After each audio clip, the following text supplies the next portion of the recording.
جعلناها متاعا لكم ولأنعامكم. فإذا جاءت الطامة الكبرى يوم يتذكر الإنسان ما سعى وبرزت الجحيم لمن يرى.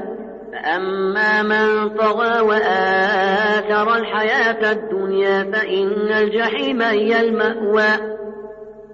وأما من خاف مقام ربه ونهى النفس عن الهوى فإن الجنة هي المأوى.